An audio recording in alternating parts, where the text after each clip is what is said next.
जो तस्वीरें आप देख रहे हैं ये किसी फिल्म का सीन नहीं है, बल्कि नेपाल में आई उस भयानक बाढ़ की हकीकत है, जिसमें घर बह गए, सड़कें टूट गई, पुल पानी में समा गए और कई सैकड़ों लोगों की जान चली गई। लेकिन सवाल है, आखिर ये बाढ़ इतनी खतरनाक बनी कैसे? इस कहानी की शुरुआत नेपाल तिब्बत के सीमा के ऊंचे हिमालयी इलाकों से हुई। प्रारंभिक वैज्ञानिक आकलनों के मुताबिक वहां बर्फ चट्टानों का एक बड़ा हिस्सा अचानक टूटकर नीचे गिरा, जिससे लहरें खोला के फ्लो में बड़ा बदलाव आया। इसके बाद पानी और मलबा जमा हुआ और ब्लॉकेज टूटने पर एक बेहद तेज फ्लैश फ्लड नीचे की ओर बढ़ा। ध्यान रखिए, ये सिर्फ पानी नहीं था, इसमें शामिल था पानी, बर्फ, मिट्टी, चट्टाने और भारी मलबा। जब ये सब पहाड़ों से तेज रफ्तार में नीचे आता है तो रास्ते में आने वाली सड़कें, पुल, गाड़ियां, इमारतें सब इसके सामने बेहद कमजोर पड़ जाते। इसलिए कुछ ही समय में पूरा इलाका तबाही के मंजर में बदल गया।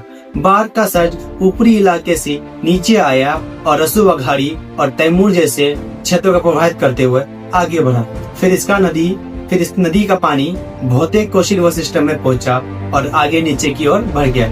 इसके बाद इसका असर आगे के क्षेत्रों में दिखाई दिया, लेकिन तबाही का असर बहुत दूर तक गया। इस बाढ़ की रफ्तार का अंदाजा इसी से लगाया जा सकता है कि त्रिशूली नदी के कुछ मॉनिटरिंग पॉइंट्स पर पानी का स्तर करीब 9 मीटर तक लगभग 30 मिनट के अंदर बढ़ गया। इस तेजी से बढ़ते पानी में लोगों को सुरक्षित जगह में पहुंचाने के लिए बहुत कम समय मिलता है। इसी वजह से कई इलाकों में नुकसान इतना भयावह हुआ।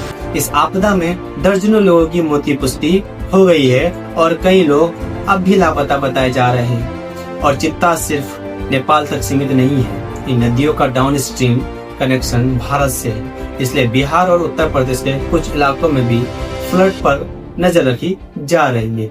नेपाल की ये तस्वीरें सिर्फ तबाही नहीं दिखाती, ये एक चेतावनी है। प्रकृति को रोकना हमारे हाथ में नहीं है, लेकिन समय रहते लोगों को चेतावनी देना जरूर हमारे हाथ में है। धन्यवाद।